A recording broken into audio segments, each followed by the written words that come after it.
마태복음 9장 12절에서 17절에 있는 말씀 교독하겠습니다.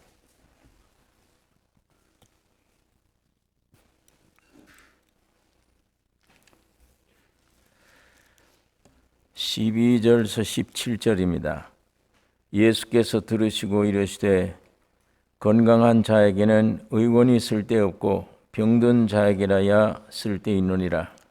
너희는 가서 내가 긍휼을 원하고 제사를 원치 아니하노라 하신 뜻이 무엇인지 배우라. 내가 의인을 부르러 온 것이 아니요 죄인을 부르러 왔노라 하시니라. 그때의 요한의 제자들이 예수께 나와 가로되 우리와 바리새인들은 금식하는데 어찌하여 당신의 제자들은 금식하지 아니하나이까? 예수께서 저희에게 이르시되 혼인집 손님들이 신랑과 함께 있을 동안에 슬퍼할 수 있느뇨. 그러나 신랑을 빼앗길 날이 이르리니 그때에는 금식할 것이니라. 생배 조각을 낡은 옷에 붙이는 자가 없나니 이는 기운 것이 그 옷을 당기어 헤어짐이 더하게 됨이요 새 포도주를 낡은 가죽부대에 넣지 아니하나니 그렇게 하면 부대가 터져 포도주도 쏟아지고 부대도 버리게 되니라. 새 포도주는 새 부대에 넣어야 둘이 다 보존되느니라.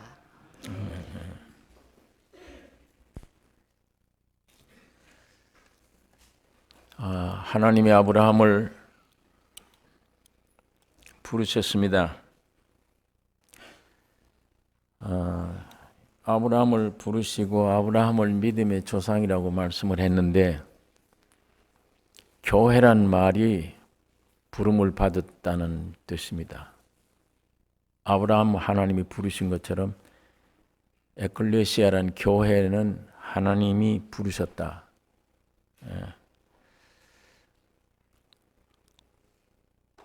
하나님이 부르셨는데 왜 부르셨는지 그 목적, 그 이유는 불림을 받은 사람은 잘 몰라요. 부른 사람이 알지. 왜 사람들을 불렀는지, 뭐 목적이 있으니까 불렀는데 그 목적을 부름받은 사람은 잘 모릅니다. 그러니까 아브라함도 때때로는 갈 바를 알지 못했다 그랬습니다. 이거 어떻게 가야 좋은지. 네 고향 친척 앞에 집을 떠나라. 내가 네게 지시한 땅으로 가라. 그리고 가는데 왜 나를 불렀는지, 왜 또 그리 가라고 하는지, 또 어떻게 가야 좋은지 여기에 대한 대답이 전혀 없어요. 그러니까 하나님이 부르신 사람들에게 뭘 요구하느냐 하면 그건 네가 알 바 아니야. 목적지가 어디다, 어떻게 산을 건너서 어떻게 가야 된다, 그건 네가 알 바 아니야. 그걸 네가 알려주면 요즘처럼 무슨 자동차에 이거 딱 붙여서 안내하는 대로 따라간다든지 그런 것도 아무것도 없는데 전혀 하나님은 거기에 신경 못 쓰게 하셨어요. 그러면 하나님이 나를 부르셨으면 어떻게 할 거냐? 하나님의 임재만 기다리라. 임재가 중요해요. 하나님이 함께 하심이 중요합니다. 그 안에 길도 있고 갈 수 있는 능력도 있고 모든 게 다 포함되어 있기 때문에 미리 사람들에게 어떻게 이리 가라, 강을 건너고 산을 건너고 가라, 그런 거 가르쳐 줘봐야 못 가는데. 그러니까 하나님은 항상 우리에게 하나님의 임재를 받아들이라는 겁니다. 임재 속에서 용기도 생기고 임재 속에서 길이 보여지고 그 안에 다 포함되어 있기 때문입니다. 그러니까 그때그때 주님의 임재를 기다리고 순종하는 자세가 참 중요합니다. 부름받은 사람, 그 하나님이 부르신 목적이 분명히 있습니다. 그런데 하나님이 여러분과 나를 아브라함 불러놓고 자기 목적대로 그 안에 운행하세요. 섭리로 역사합니다. 주님이 움직이는 그 움직임이 여러분과 나에게는 환경이 돼요. 그게 내가 만든 것 같은 환경도 있지만 주님의 섭리로 다 알고 보면 야, 이게 이런 환경이 오고 내가 이렇게 되고 이렇게 되는 게 이거 어떤 면에 부르신 하나님의 섭리가 있었구나. 뜻이 있구나. 그러니까 하나님의 뜻은 있는데 우리 뜻 가지고 우리 생각 가지고 왜 이런 환경을 나에게 주셨나? 왜 이렇게 하셨나? 이렇게 원망할 때가 사람들이 간혹 있습니다. 그러나 원망한다고 해결되는 게 아니에요. 거기서 지 길로 간다고 되는 게 아니야. 하나님이 아담을 만드시고 동산을 만드신 이후에 하나님이 아담을 지은 사람을 그 동산 거기에 두시고 그 위치 설정이 하나님이 하셨어요. 아담이 스스로 한 게 아니에요. 하나님이 동산에 두셨다. 그 두신 것을 우리 인간이 의미로 움직여서 이 자리 바꾸려 그러면 안 돼요. 그건 헛고생입니다. 하나님이 나를 두셨으면 그 다음에 거기서 다른 데 옮기는 것은 하나님의 때가 있어요. 하나님의 때가 있고 하나님의 목적이 있는 겁니다. 그런데 그걸 내가 앞당기려고 하거나 이렇게 하면 안 돼요. 내가 직장 생활하는데 믿는 사람이 안 믿는 사람과는 방법이 다르죠. 직장 생활하는데 난 계장으로 들어갔어요. 아니 내가 과장 돼야지. 그 자리를 내가 위로 올라가야지. 내가 그 욕심 가지고 하면은 안 믿는 사람들은 그 뒷구멍으로 불법이 시작돼요. 와이로를 써야 되고, 그 환경을 내가 고치려고 그러니까. 그게 세상 사는 사람들이 지혜라 그러고, 그 와이로를 써서라도 빨리빨리 내가 진급하는 게 출세하는 사람이다. 그게 아주 똑똑한 사람이라 그렇게 생각을 하는데, 우리 하나님을 믿는 성도들은 그런 방법, 그런 육신의 방법을 쓰면 틀림없이 무거운 짐이 됩니다. 괴로워요. 내가 일을 허투루 놔요. 그러면 나보다 후배가 내 위로 올라가는데 난 가만히 있으라는 얘기냐? 예, 가만히 있어야 됩니다. 주님이 때가 있기 때문입니다. 주님이 움직일 때 내가 움직이는 거예요. 그러면 후회함이 없습니다. 그게. 거기서 난 왜 이런 자리에 머물고 나보다 후배가 먼저 올라가느냐. 그런 시기 질투가 나면 그 시기 질투를 없애야 돼요. 그것이 모든 나를 부르신 하나님의 그 귀한 역사에 동참되는 것입니다. 그러니까 거기에 깊이 두는 것도 하나님은 아세요. 너는 여기에 좀 더 있어야 돼. 그래야 내가 쓰기에 좋은 그릇이 돼. 부서질 거 부서지고 깨달아질 걸 깨달아지고. 만일 그렇지 않고 네가 네 마음대로 뭘 움직이려고 그러면 그건 네가 해야지. 네 앞길을 네가. 그거는 얼마 못 가서 실패해요. 불행한 것임을 알게 됩니다. 여러분, 이 지구는 짧은 공간이에요. 시간도 짧아요. 여러분과 나의 일생도 이미 한정되어 있습니다. 여러분과 내가 스스로 몰라서 그렇지 언제 태어나서 언제 죽을 것 하나님은 아십니다. 한정되어 있어요. 여기는 희망이 있는 곳이 아닙니다. 나라고는 존재도 나에게는 희망이 없어요. 한정되어 있습니다. 태어나면 죽는 겁니다. 여기는 무덤을 쌓아둔 무덤이에요. 여긴 지구는, 세상은. 여기에 무슨 출세하거나 성공하는 것들이 없습니다. 여기는 무덤이에요. 어떻게 무덤이냐? 하늘의 생명이 오면 무덤이 돼요. 하늘의 생명이 오면. 그게 정상이에요. 그러니까 사도 바울이 이 진리를 알고 나는 매일 죽노라. 나로서는 죽는 길밖에 없어. 나로서는 비우는 일밖에 없어. 죽는 일밖에는. 그게 이 지구상입니다. 그게 우리 인간의 존재의 내용이에요. 이것이다. 그런데 부름 가운데 하나님이 섭리적으로 역사해요. 여러분 이거 불러서 주님이 부르심으로 왔다면 모든 계획과 모든 걸 부르신 분이 주장을 해요. 그분이 섭리가 있어요. 그분이 주장하셔야 돼요. 그 주장에 맡겨야 돼요. 예. 그러니까 그 섭리하기 위해 주님이 움직이실 때 거기 움직이는 우리들에게는 환경이 돼요. 그 환경이 주님이 움직임으로 말미암아 되어진 환경은 주님을 나타내기 위한 환경들입니다. 그 환경을 사람들이 싫어해요. 어떤 때는 세상적으로 볼 때, 육적으로 볼 때 뭐 이런 환경이냐, 뭐 이런 것이냐. 내가 여기서 허비하는 것 같다, 내 일생을. 원망도 하고 그렇게 생각들을 합니다. 하지만 주님이 움직일 때에 내게 이루어지는 환경, 그 환경은 주님이 나에게 주님의 정체를 나타내기 위한 환경이에요. 괴로워도 오히려 배부르고 등뜨뜻하고 육신이 편안하면 안 돼요. 주님이 나타난 계시를 발견할 수가 없습니다. 그러니까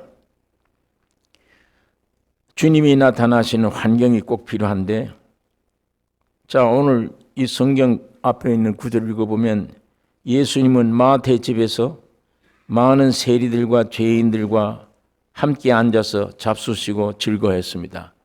세리들 천대받았죠. 그때 많은 죄인들 함께 마태 집에 들어가서 잔치를 합니다. 그런데 죄인들은 괜찮은데 종교인들은 안 돼. 보기가. 이 환경이 뭐 저러냐. 아니 예수라는 사람이, 저 메시아라는 사람이 어떻게 저 죄인들과 세상에 천대받는 사람들과 같이 식사를 하고 저기 대화를 하고 친구가 되고 즐거워하느냐. 아주 무시하는 환경입니다. 종교에서 볼 때 그래요. 예.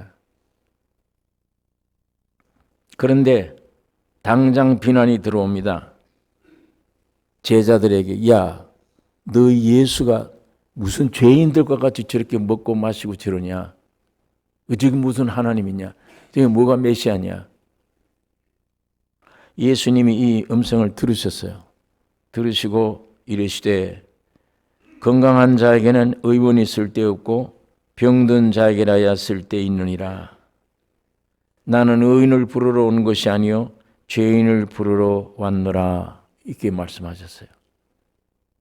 이 말이 입에서 떨어지니까 제자들이 보니까 기가 막혀요. 의사래. 의사. 건강한 자에게는 의원이 쓸데없고 병든 자에게라야 쓸데있느니라. 내가 의사다.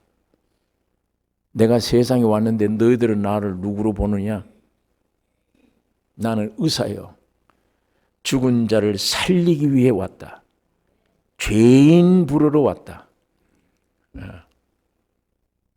제자들도 깜짝 놀랐을 거예요. 야, 이 30대 된 젊은 청년이 의사라.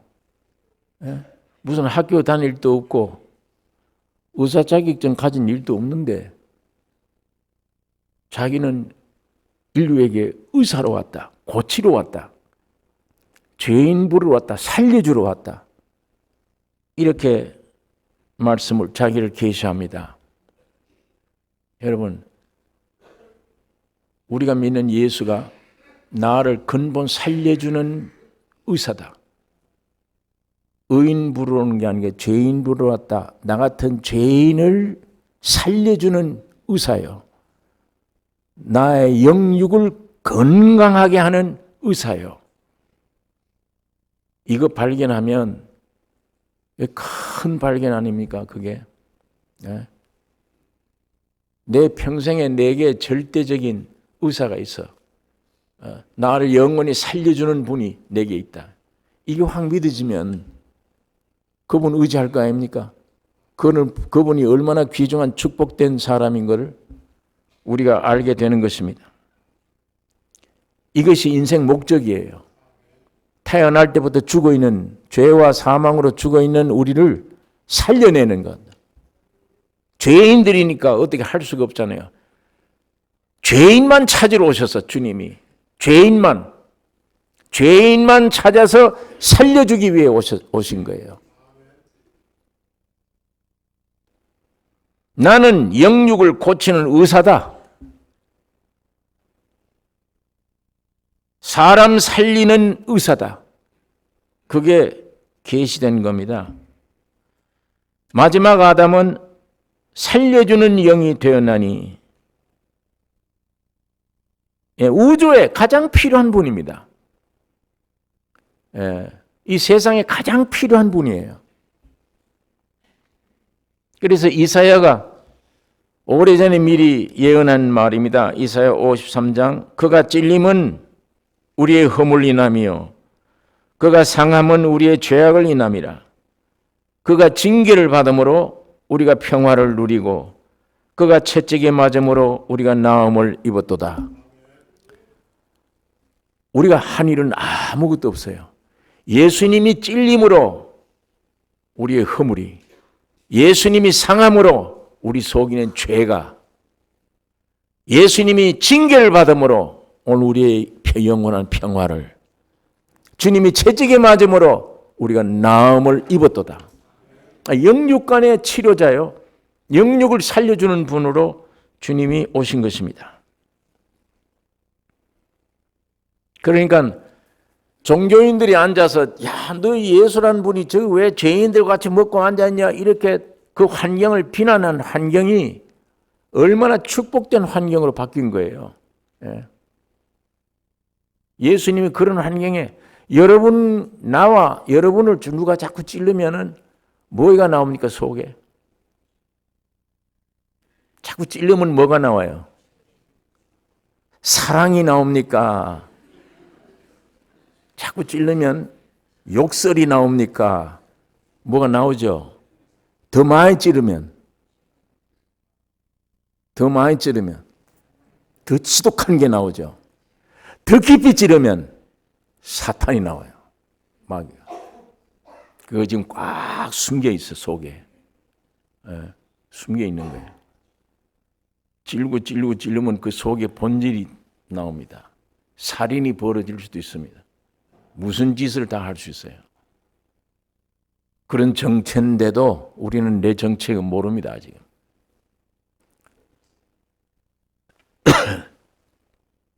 그러나 예수님은 찌르면 진리가 나오고 또 찌르면 사랑이 나오고 찌르면 찌를수록 여러분과 나를 살려주는 능력이 나타나요. 이상한 분입니다. 그분은. 그러니까 오늘 우리는 주님 앞에 가서 자꾸만 부딪혀야 돼요. 내게 처한 이 환경을 두려워하지 말고 이 환경 원망하지 마세요. 하나님이 이렇게 섭리적으로 주신 것이구나. 그 안에 아직도 계시되지 않는 주님을 향해 이 환경과 더불어 찌르면 하나님이 나에게 화 같은 환경이었는데 이런 복이 나타나는 거구나. 이런 귀한 축복이 되어지는 거구나. 놀라운 창조의 역사가 일어나게 되는 것입니다. 그래서 마태복음 8장에 기록하기를 16절에 저 물매 사람들이 귀신 들린 자를 많이 데리고 예수께 오거늘 예수께서 말씀으로 귀신을 쫓아내시고 병든 자를 다 고치시니 이는 선지자 이사야로 하신 말씀에 우리 연약한 것을 친히 담당하시고 병을 짊어지셨도다 함을 이루려 하심이더라. 이사야서에는 예언을 이루려 하심이라. 주님이 모든 병을 온 사람들마다 치료하고 고쳐주고 살려주었습니다. 오늘 우리에게도 마찬가지입니다. 세상으로서는 핍박받을 만한 환경이, 세상으로서는 멸시의 천대를 줄 만한 환경인데도 낙심하지 말고 그 환경 속에 주님의 복음이 계시됩니다.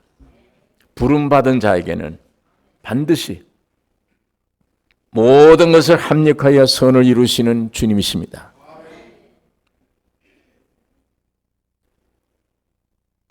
(14절에) 있는 말씀 보면 그때에 요한의 제자들이 예수께 나와 가로되 우리와 바리새인들은 금식하는데 어찌하여 당신들의 제자들은 금식하지 아니하나이까? 예. 이 앞에 내가 의사다 하는 이 답을 하시기 전에 누가 그 답을 그런 답을 할 수 있게 분위기를 만들었냐 하면 바리새인들이에요. 야, 너희 선생은 왜 제자들과 저런 죄인들 같이 먹느냐? 저 교제하느냐? 이 비난하는 질문에 주님이 그거 들으시고 내가 의사다. 내가 살리러 왔다. 이렇게 얘기를 하신 거예요. 그러니까 그때 그 바리새인들은 모세의 제자들입니다. 그러나 지금 14절에 있는 이 말은 요한의 제자들이라고 얘기를 합니다. 요한의 제자들이 예수께 나와 가로되 우리와 바리새인들은 금식하는데, 우리 세례 요한의 제자들과 구약시대 모세의 제자들, 율법 안에 있는 사람들, 바리새인들, 이건 다 금식을 하는데 당신들은 왜 금식하지 않느냐? 이게 큰 문제죠. 유대인들은 일주일에 월, 목 이렇게 금식해요.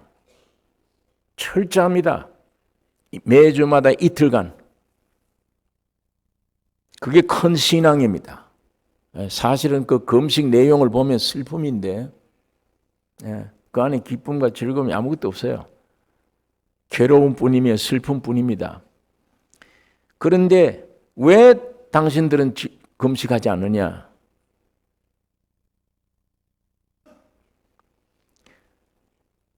이들은 종교적인 생활에 이 금식은 귀중한 것인데 예수님의 대답이 15절에 예수께서 저희에게 이르시되 혼인집 손님들이 신랑과 함께 있을 동안에 슬퍼할 수 있느뇨?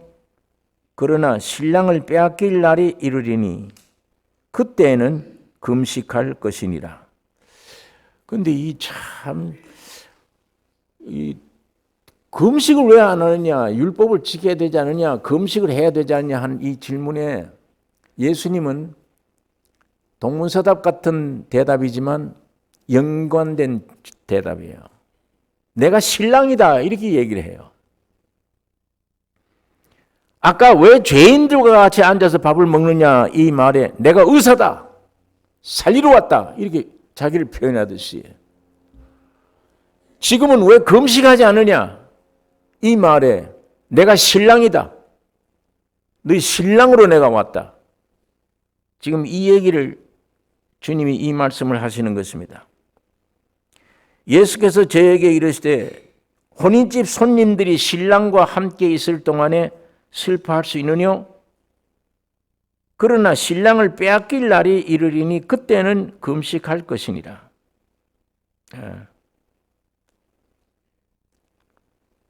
신랑임을 계시하십니다.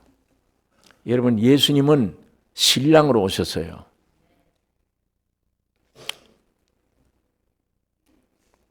혼인집 손님들은 여기에 혼인집 손님들이 신랑과 함께 있는 동안에 슬퍼할 수 있느냐? 금식할 수 있느냐?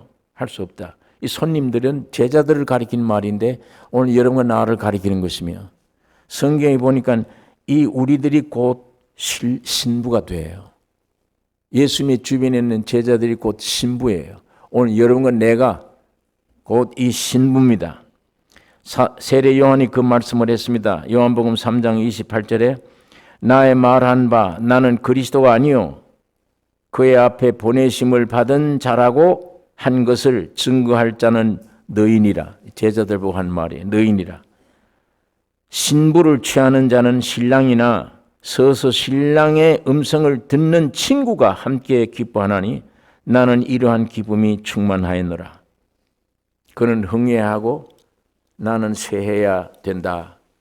자기 제자들 앞에 이 말을 했는데도 이 제자들은 지금 예수께 와서 왜 금식 안 하느냐고 따져요. 세례 요한은 이렇지 않아요.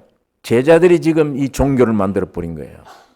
또 그런데 이 무슨 세례 요한이 무슨 말인가 하면 내가 보내심을 받은 난 그리스도가 아니다.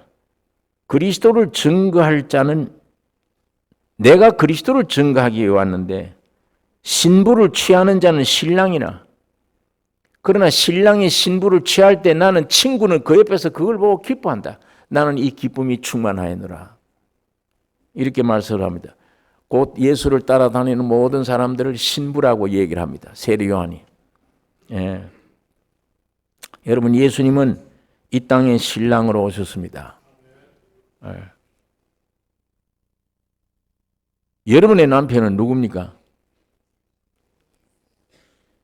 지금까지 살아온 남편은 누구예요? 대답 안 하셔도 괜찮아요. 2000년 전에는 우리 신랑 되신 분이 몸을 입고 오신 거예요. 몸을 입고. 그때는 우리는 그 신부요. 그 예수님은 몸을 입고 온 사람이 되셔서 여러분이 되신 거예요. 예. 근데 예수님이 대답이 신랑과 함께 있는데 슬퍼할 수 있느냐? 신랑 빼앗길 날이 온다. 그때 너희가 슬퍼할 거다. 예수님이 우리 신랑 십자가에 빼앗겨 버렸어요. 예수님이 갈보리 십자가에 이거 짊어지고 가면서 여성들이 울고 있습니다.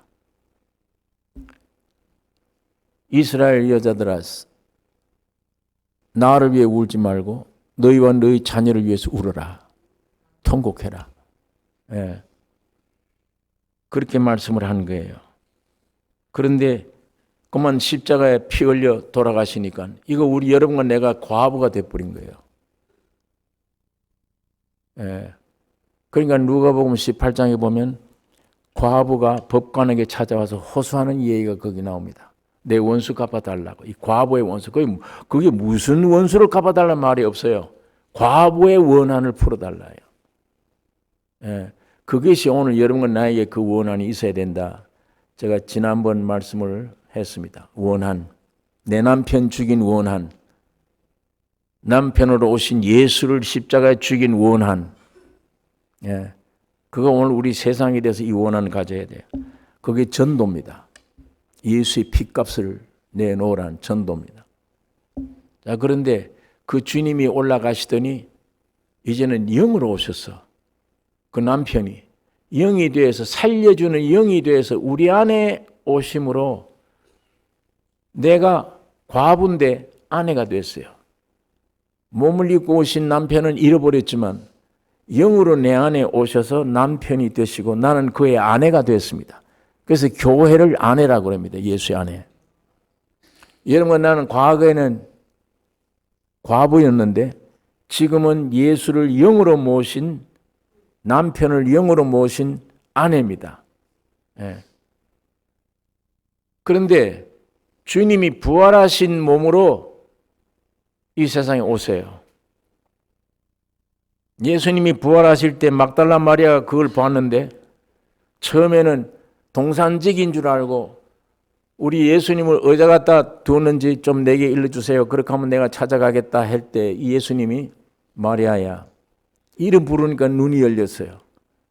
아, 부활하신 주님이 부활하셨구나. 그 소식을 가지고 제자들 숨어있는 제자들 가서 아무리 얘기를 해도 안 믿어요. 뭐가 헛것 보고 와서 저 여자가 뭐가 잘못 보고 와서 저런 거지. 그걸 안 믿었는데 두 사람이 엠마오로 가다가 부활하신 주님을 만났어요. 만나서 당장 예루살렘을 쫓아와 그 방에 찾아와서 예수를 만났다고 부활하신 주님을 만났다고 할 때 제자들도 안 믿었습니다. 의심하면서 무슨 영으로 봤겠지. 그 말하는 도중에 주님이 나타나신 거예요. 부활하신 주님이. 나타나셔서 너희들에게 평강이 있을지어다. 이건 너 손간 내 옆구리 만져봐라. 나를 만져봐라. 그걸 만져보니까 도마가 안 믿다가 이제는 나의 주시며 나의 하나님의 신이다. 이렇게 고백해도 의심들을 해요. 성경에 보면 마지막 제자들을 끌고 산에 가셔서 승천하는데 하늘로 올라가는데 그 광경을 보고도 의심하더라 그래요. 성경에 기록되어 있어요. 그렇게. 이렇게 육신이라는 존재는 불안전한 거예요. 예. 의심이 많으니까 주님이 거기 서서도 안 돼. 도마에게 이 증거를 해줬는데도 다 못 믿어. 의심이 생기니까. 그러니까 야, 너 먹을 게 없냐?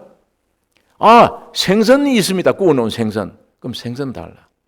그 생선을 그 앞에서 잡수신 거예요. 유래가 아니잖아요. 물질로 된 음식을 먹으니까. 그만큼 주님이 부활하신 것을 증거해 주려고 애를 쓰신 겁니다. 예. 여러분, 그런데 그 부활하신 몸은, 제일 먼저 부활하신 그 몸은 표본이요. 오늘 예수 믿는 여러분과 내가 전부 그 몸이 됩니다. 그 부활하신 몸으로 변화되는데 그 가만 상상을 좀 해보세요. 그 얼마나 멋있나. 예? 예, 물질을 먹을 수도 있고 안 먹을 수도 있고 시간 공간의 제한을 받을 수도 있고 안 받을 수도 있고 마음대로. 그게 예수님이 이루신 온전한 구원입니다. 이 구원을 여러분에게 주시기를 원하세요. 지금 그 과정입니다. 이 과정이에요. 여기는 썩어질 육신이 뭘 먹을까 마실까 입을까 걱정하는 장소가 아니에요. 신령한 부활의 몸 되기 위한 과정이에요. 순종함으로 믿음으로 가면 점점 내 영이, 자, 몸을 입고 오신 신랑이 이제는 내 영으로 오신 신랑, 이제 마지막 재림 때는 신령한 부활의 몸으로 오십니다. 그 부활의 몸은 영도 아니요, 옛날 육신도 아니요, 영체이기 때문에 여러분과 내 몸도 지금 변화돼야 그 신랑을 맞이할 수 있어요. 그러니까 지금은 아내인데 그 몸으로 오신 예수 신랑을 맞이하려면 여러분의 몸도 그렇게 돼야 돼. 그러니까 여러분은 이제야 처녀가 돼요. 과부가 아내 되었다가 아내가 신부가 됩니다. 처녀가 돼요. 우리가 그 몸이 돼야 되니까. 그러니까 지금은 신부 단장하는 기간입니다. 이 세상이. 생명 주신 이유는, 성령으로 오신 이유는 여러분과 나를 신령한 신부 되게 하기 위한 그 역사입니다. 자, 이렇게 여러분, 오늘 여러분과 나에게 남편을, 참 신랑된 남편을 주신 하나님을 찬양해야 되며, 예. 그 남편 없으면 어떻게 해요? 우리가 어떻게 구원을 얻습니까? 예. 우리 육도, 우리의 영도, 우리의 몸도 다 신령한 부활의 몸, 예수님의 십자가의 죽으심과 부활과 승천과 재림으로 이루어지는 몸입니다. 이렇게 신부로 단장하는 시대인데 예수님이 2000년 전에 몸을 입고 오셨을 때도 이적을 가나안 혼인집에 가서 베풀었어요. 물을 포도주 되게 만드셨습니다. 그 손님들이, 그 포도주를 먹어본 손님들이 이 술 맛이 어디 저렇게 나느냐, 참 즐겁고 좋다, 만족한 거예요. 오늘 그 예수의 피로 구속함을 얻은 사람들, 예, 이 안에 이질적인, 내 안에 자연 안에 생긴 것도 아니요, 세상에서 얻어진 것도 아니요, 완전히 외부에서 온, 하늘에서 내려온 생명입니다. 그 생명을 우리가 확실히 경험했을 때 오는 변화, 예, 조그만 빛이 와도 이런 엄청난 변화가 일어나는데 여러분과 몸이 지금 점점 성화돼서 아브라함 불러다 하늘의 별수 봐라. 네 자식이 이와 같으리라. 믿어졌어요. 아, 이제는 의롭다. 제가 지난번 말씀드린 대로 그때는 아직도 믿어진 것뿐이야. 약속된 걸 믿는 것이지 이삭이 온 게 아니에요. 그래도 기쁜데 마지막에 이삭이 실제 왔을 때, 실제가 됐을 때 이게 얼마나 기쁘겠어요. 차이가. 예. 여러분과 나의 신앙이 지금은 별을 보고 믿습니다, 말씀 보고 믿습니다 하는지 모릅니다. 그러면서도 의심해요, 속에. 예. 그러나 만이 이삭이 왔다 그러면 모든 건 끝나버려요. 예.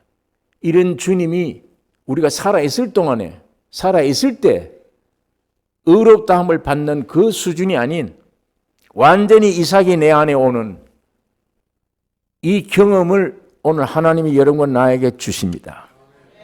이게 참 아브라함 일생을 통해서 그걸 우리에게 보여주시는 거예요. 예. 영원한 생명, 창조주가 내 안에 오셔서 나의 주가 되시는데 그때 오는 기쁨, 내 위치 얼마나 영광스러워 이게. 주님은 그 일을 시작하십니다. 그래서 주님이 육신을 입고 사람으로 오신 거예요. 예. 여러분, 예수님이 다시 오실 때 혼인잔치 집에 오시는데 우주 창조는 인간을 위해 있는 겁니다. 인간 창조의 목적은 영원히 하나님과 하나 되는 게 목적입니다. 내 남편이라고 그랬는데 그 다른 말로 말하면 하나님과 내가 영원히 하나 되는 거예요. 영원히. 그게 천국입니다. 예, 그게 천국. 그러니까 하나님이 우주를 지으시고 주인공 된 사람을 맨 마지막 날 지으셨는데 이 사람을 하나님의 형상과 모양으로 지으시고 어느 날 예수 그리스도를 통해서 그 하나님이 와서 내 안에 와서 하나가 됐다. 이게 목적이에요. 이게 창조의 목적입니다. 이게 얼마나 영광스러운 일입니까? 이게 여러분과 나의 기도 제목이 되셔야 됩니다. 세상에 쓸데없는 거 염려하고 구하지 마시고 주님이 내 안에 충만하게 오시옵소서. 내가 완전히 주와 하나 되는 이 축복을 우리가 소망으로 기도해야 됩니다. 16절에 있는 말씀 이제 구체적으로 주님이 설명하는 거예요.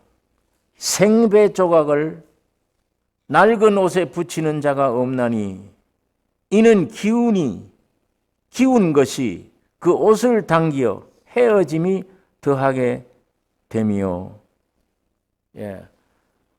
아주 이거 싱싱한 생배 조각. 비록 조각이지만 싱싱합니다. 이게 아직도 새 재질이에요. 이 싱싱한 것을 낡은 옷에다가 붙여 끼워 놓으면 이 바보 같은 사람은 이게 온전한 옷이 되는 줄 생각을 하고 구멍을 메꿀 수 있는 줄 생각을 하고 생배 조각을 잘라다가 낡은 옷에다 붙여 놓으면 예수님이 대답이 이게 힘이 있어서 싱싱하기 때문에 땡겨서 이게 오래 찢어진다. 지금 그 말씀을 하는 거예요. 그러니까 생배 조각을 싱싱한 걸 띄어다가 낡은 옷에다가 붙이는 바보 같은 사람이 있느냐? 지금 주님이 질문합니다. 너희들이 지금 금식을 요구하는데 너희들이 지금 그걸 찾고 있는 거다. 그런 옷을. 예. 주님이 그걸 지금 말씀을 하는 것입니다. 생배 조각을 낡은 옷에 붙이는 자와 같다. 너희 행동들이. 그러면 옷이 제대로 될 리가 없다. 주님 그 말씀합니다. 여러분 이 생배 조각이 뭡니까? 예수님이에요. 생배, 요리되지 않는 것, 아직도 이 음식으로 말하면 먹을 수가 없는 것, 옷으로 말하면 아직도 입지 못할 것, 그게 생배입니다. 생배 조각이에요. 이거 예수님이에요. 여러분 예수님이 세상에 오셔서 말 한마디 행동 하나 전부 다 완전한 겁니다. 영원한 진리요. 영원히 흠도 티도 없는 말씀 행동을 하셨어요. 아무리 그렇게 하셔도 십자가에 죽으시고 부활하지 아니하면 우리의 옷이 안 돼. 여러분의 양식이 안 돼요. 먹을 수가 없습니다. 이게 생배 조각이에요. 죽은 자를 살리고 위대한 일을 하셔도 그건 주님 개인의 위대함이지 여러분 나는 아니에요. 이게 나에게는 아무런 혜택이 없어요. 그러나 그 주님이 십자가에 죽으시고 부활하셔야만 여러분이 먹을 수 있습니다. 내가 의의 옷을 입을 수 있는 거예요. 예수님은 나의 옷이 돼요. 예.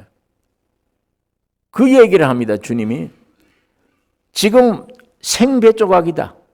예.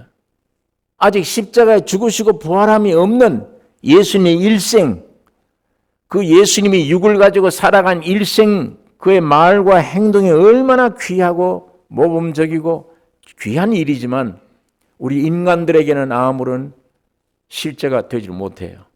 죽으시고 부활하기 전에는. 성경에 그것을 말씀을 합니다.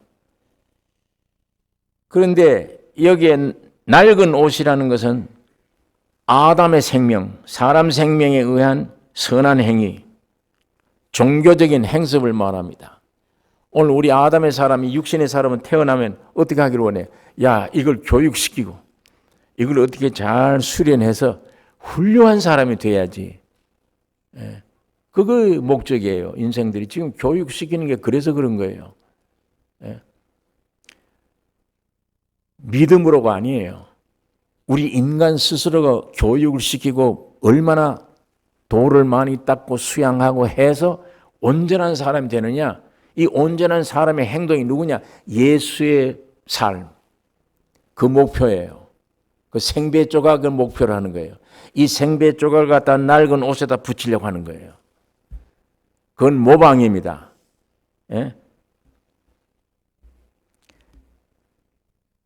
이런 경지에 이를 수가 없어요. 사람 생명 가지고 예수님처럼 산다. 못 삽니다. 아담 생명을 개선하고 노력하고 해서 최고의 모범적인 사람, 그런 사람이 되어야 된다. 예수님의 생애의 삶처럼 되어야 된다. 예수님을 모방해 따라가야 된다. 그건 모방이지. 흉내내는 거지. 못 살아요, 그렇게. 지금 여기 유대인들이 그걸 원하는 겁니다. 생배 쪽을 갖다 낡은 옷에 붙인다는 얘기는, 이 옷을 만들겠다는 얘기는 그런 인간을 만들겠다는 거예요. 아담 생명 가지고는 예수의 삶을 살 수가 없습니다. 오직 십자가에 죽으시고 부활하셔서 여러분 안에, 내 안에 신의 생명으로 오셔야만 우리가 그렇게 살 수 있어요. 그런 옷을 입게 되는 겁니다. 그 옷은 뭐냐? 행위를 가리키는 거예요. 그 온전한 행위를 나타낼 수 있는 겁니다. 그래서 갈라디아서 3장 27절에 누구든지 그리스도와 합하여 세례를 받음으로 그리스도로 옷 입었느니라. 이 옷은 어떤 옷이냐? 혼인잔치에 참석 자격을 갖게 하는 혼인 예복이에요. 사람들이 혼인잔치에 참여를 했는데 너무 자기 옷이 좋으니까 그냥 예식장에 들어가서 다 앉아 있는 거예요. 신랑이 오더니 친구야, 너 어제 예복을 입지 않았네? 내 옷이 더 좋잖아요. 이걸 쫓아내라. 밖에 쫓아내 슬피 우리 이를 갈미 있으리라. 쫓아내버렸어요. 예복을 입어야 돼. 이 자리는 예복, 저 앞에 만들어 놓은 예복을 모두 가운을 입어야 돼요. 그 옷을 누가 만들어요? 어떻게 그런 사람이 될 수 있습니까? 낡은 아담의 생명 가지고 돌을 닦고 배우고 열심히 해서 예수님처럼 저렇게 살아보자. 됩니까 그게? 안 되죠. 주님이 그걸 지금 설명하는 거예요. 내가 죽고 부활해서 너 속에 생명으로 네가 다시 태어나야 돼. 신의 생명으로. 내가 너 안에 들어가야 돼. 신의 생명으로 거듭나야 돼. 그래야만 신의 생명이 생활이 나올 거 아니냐. 그게 거룩한 옷입니다. 그게 여러분과 내가 입어야 될 옷이에요. 하나님 앞에는 그 옷을 입어야 돼요. 여러분의 의 가지고 내 옷 가지고 가면 안 됩니다. 오늘 이 본문이 그걸 우리에게 말씀해 주고 있습니다. 참 신기하죠. 예수님은 우리에게 신랑이라고 말씀을 하시고 죽으시고 부활하심으로 신랑 맞이할 혼인 예복이 되시기도 하고, 이 예복 입어야 하나님 앞에 당당히 들어갈 수 있습니다. 누가복음 15장이 탕자가 비유가 그것입니다. 탕자는 아버지 집으로 돌아왔습니다. 아버지는 아들에게 입을 맞추며 그를 사랑했지만 아들의 모습이 지금 엉망이에요. 아버지 앞에 설 수 없는 모습을 하고 왔어요. 거지 옷을 입고 왔잖아요. 돼지 냄새를 피우고 왔잖아요. 사랑하긴 하는데 아버지가 돌아왔으니 입을 맞추고 사랑하는데 앞에 세워놓고 보니까 옷은 거지 옷이야. 돼지 냄새 나는 옷이야. 아버지가 종들에게 제일 좋은 옷을 내어다가 입히라 이렇게 명령해요. 제일 좋은 옷을 입히라. 그 옷이 여러분과 내가 만들 수 있는 옷이 아닙니다. 그 옷은 예수님의 십자가의 죽음과 부활로 되어진 옷입니다. 그 옷을 입으셔야 돼. 그래야만 하나님 아버지 앞에 담대히 나아갈 수 있습니다.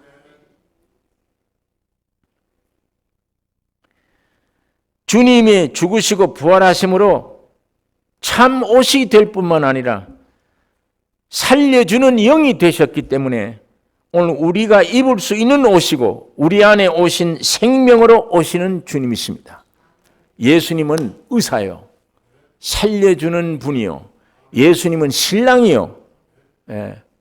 몸으로도 오셔서 해결하고 지금은 영으로 오셔서 해결하고 재림 때는 완전 주님이 죽으시고 육신을 입고 오시고 죽으시고 부활하심으로 예수 안에서 완전한 의복과 살려주는 영이 되셨고 여러분과 나의 영원한 남편이 되셨고 모든 것 되신 분입니다. 여러분이 이게 얼마나 귀한 메시지를 만약 이런 환경이 아니었더라면 전혀 예수님이 이걸 안 나타냈을 거예요. 유대인들은 비난했지만 비난한 환경이 고통스러운 환경인데 그 환경 속에 있던 사람들에게는 참 귀한 축복의 메시지를 남겨주신 거예요. 예수님의 정체를 그대로 보여줬으니까. 나는 너를 영원히 살릴 수 있는 의사다. 여러분 이거 믿어집니까? 주님이 지금 여러분이 각자에게 한 말씀이에요. 나는 너의 영원한 의사다. 죽어도 내가 살릴 수 있다. 그러기 위해 오신 거예요. 나는 너의 영원한 의지의 남편이다. 주님이 그걸 말하는 게 나는 하느님 아버지 앞에 담대히 갈 수 있는 영원한 너의 옷이다. 나를 입으라. 나를 먹으라. 나를 마셔라. 나를 의지하라. 수많은 길을 열어주고 복음을 줬는데도 못 믿으면 회복 안 되죠. 영적으로, 육적으로, 생활로 어떤 것도 안 되죠.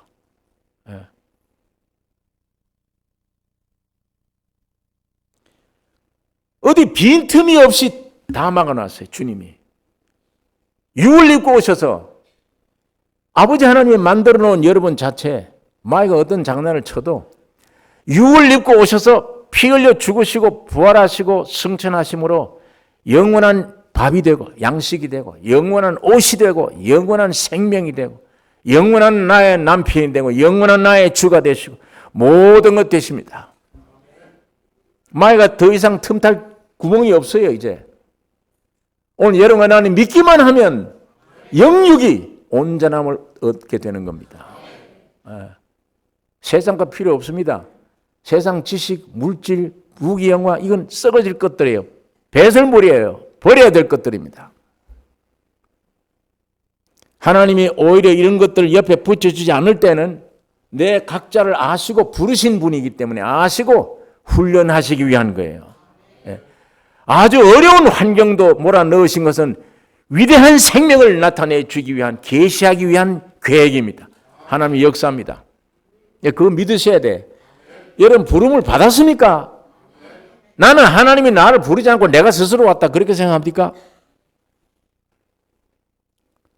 그럴 요소가 우리 인간 속에 없습니다. 하나님 앞에 가짜로 나오든 진짜로 나오든 나올 만한 어떤 요소도 우리 인간에게는 없어요. 주님이 부르셔서 왔습니다. 성령이 도우셔서 온 거예요. 왔으면 그분이 책임져요. 그분이 할 거 아니에요. 그분이 지금 환경을 조성하고 귀한 메시지를 자꾸 전해주는 겁니다. 내가 신랑으로 왔다. 너를 살릴 고칠 의사다. 못 고칠 일이 없다. 영원한 옷이다. 영원한 양식이다. 마이가 다시는 손댈 수 없도록 여러분 나를 이렇게 만들어 주신 겁니다. 그러니까 주변에 있는 환경을 두려워하지 마세요. 이건 어떤 의미 하나님이 주신 환경이구나. 여기에 조금만 내가 참고 기다리면 귀한 메시지가 들려오고 내가 너 신랑이다 라고 메시지가 들려오겠다. 그 주님의 계시로 살아가야 됩니다. 그 계시 없으면 교리적으로 아무리 알아도 안 돼요. 이 외워도 안 됩니다. 내 것이 안 되니까.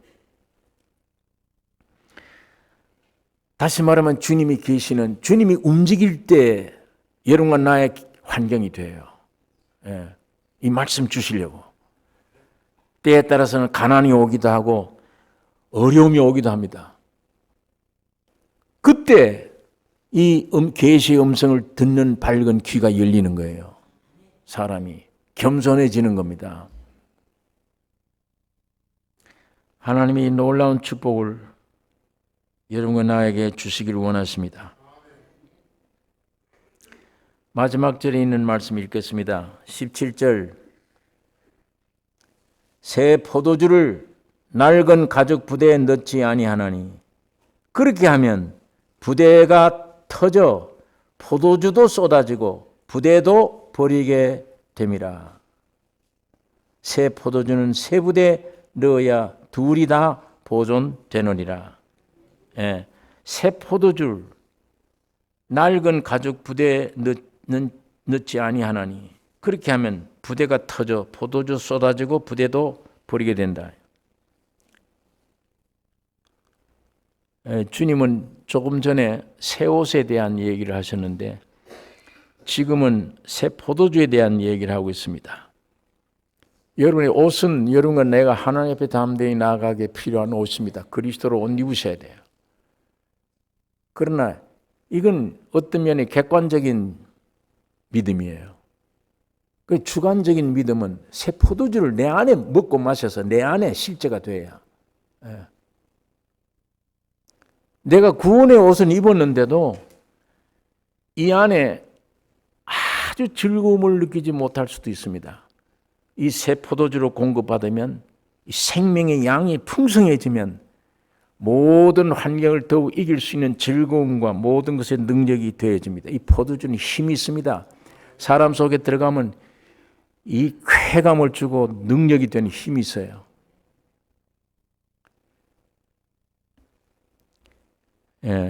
하나님이 우리의 외적 필요 옷으로 채워주세요. 내적 필요는 포도주로 생명력으로 채워주세요. 그래서 탕자의 비유도 그 말씀이에요. 아까는 종들에게 빨리 제일 좋은 옷을 입히라. 그러더니 그 옷만 입히는 게 끝나는 게 아니에요. 이제 옷 입었으면 밥상에 가서 같이 즐거워야 돼. 같이 앉아야 돼. 이제 맞장기 떠야 돼요. 하나님과 맞해야 돼요. 옷을 입어야만. 그 다음에 일꾼들에게 살린 송아지를 잡으라. 먹고 즐기자. 이 밥상이 벌어지는 거예요. 그게 신령한 교제가 벌어지는 거예요. 하나님이 돌아온 탕자를 순서를 가만 보면 그렇게 정해놓으신 거예요. 이와 같이 오늘 주님이 여러분과 나를 그렇게 인도하십니다. 새 포도주는 새 생명이신 그리스도를 말하고 낡은 가죽 부대는 종교적인 활동을 말합니다.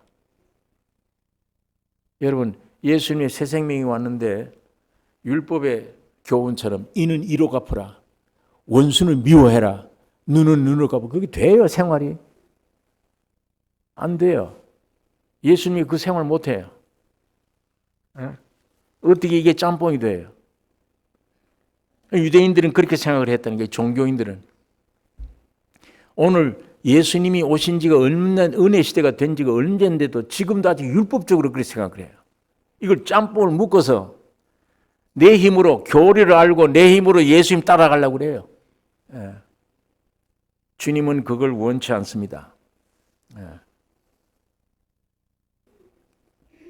새 포도주는 새 부대에 넣어야 둘 다 보존되는 것이라. 새 포도주는 예수 그리스도요, 새 부대는 예수 그리스도의 몸에 확장된 교회예요. 여러분, 이게 참 귀중합니다. 새 포도주는 예수 그리스도요, 새 부대는 예수 그리스도의 생명을 받은 많은 사람들이 모여진 모임이에요. 교회입니다. 자, 그런데 여기에 이 교회라는 것은 종교적인 조직 교회를 말하는 게 아닙니다. 지금 이 세상에 있는 교회를 말하는 게 아니에요. 생명으로 연결된 유기체의 몸을 얘기하는 거예요. 교회가. 예수 그리스도를 확장하는 게 몸입니다. 교회예요. 예. 그러니까 예수님은 외아들이고 오늘 교회는 하나님의 큰아들이에요. 큰아들. 이 큰아들을 조직으로 된 게 아니에요. 예, 유기체라 됩니다. 가정처럼 가정과 교회는 유기체입니다. 인간이 조직한다고 되는 게 아니에요. 오늘 불행하게도 타락한 현대 교회들이 기독교가 전부 조직체가 되어 있어요. 생명으로 인한 유기체가 못 됩니다. 그런데 그러니까 예배당만 끝나면 얼른 가고 싶어요. 집으로. 교인들 만나서 깊이 원치 않아요. 예. 그러나 육들이 다 깨어지고 조직으로 된 게 아니고 생명으로만 되어졌다면 못 떠나요. 교회. 모이는 날을 기다려주고. 왜? 그 안에 예수가 살아있기 때문이에요. 머리 대신 주님이 각 지체마다 공급하고 있기 때문에. 자, 오늘 우리 수준 이 교회도 마찬가지예요. 지식이나 잘못하면 공급해버리고 이렇게 하면 끝나죠. 예. 생명으로 공급이 될 수 있도록 각자가 예수님의 생명을 딱 가지고 뭉쳐졌다 그러면 이 몸이 주일마다 기다려질 뿐 아니에요. 수시로 이 교회 안에 주님의 생명의 공급과 움직임이 역사가 일어납니다. 예. 여기는 목사님이며 평신도녀 구별이 없습니다. 예. 기독교를 오늘 누가 이렇게 계급을 만들어 놓고 복잡하게 만들어 놨냐? 타락한 종교가 이렇게 만들어 놓은 거예요. 예수를 바로 영접 못하기 때문에. 제가 지난 주일날, 전전 주일날 결혼해서 행복을 찾지 말라. 나는 죽어도 둘이 행복하다. 그건 뭐가 모자랄 것이다. 절대 안 맞게 돼 있다. 왜? 예수께로 가는 수단이기 때문에. 결혼이건 사업이건 이 세상의 모든 움직임은 십자가 앞으로 끌고 가는 수단들입니다. 여기 행복이 안 찾아지니까 십자가로 가는 거야. 하늘을 쳐다보는 거야. 예. 예수께로 가는 거예요. 예수께로 가면 어떻게 돼요? 처음에는 모르고 따라갑니다. 오병을 이래가지고 5,000명 먹이죠. 병자 고쳐주지요. 야, 병원도 필요 없네. 농사할 필요도 없네. 예수만 있으면 되네. 육신이 너무 좋은 거예요. 그리고 따라가다 나아져 보니까 그 육신이 깨달을 만한 계시는 끝나. 이상한 자료를 끌고 가는 거예요.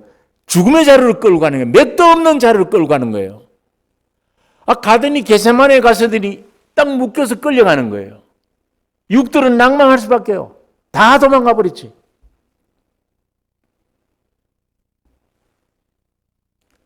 왜? 비극으로 끝나니까. 따라왔던 분이 저렇게 돼버려. 어떻게? 그러나 그 십자가고 죽음의 비밀이 모르기 때문에. 거기 죽음에 동참 서버리면 부활이 생깁니다.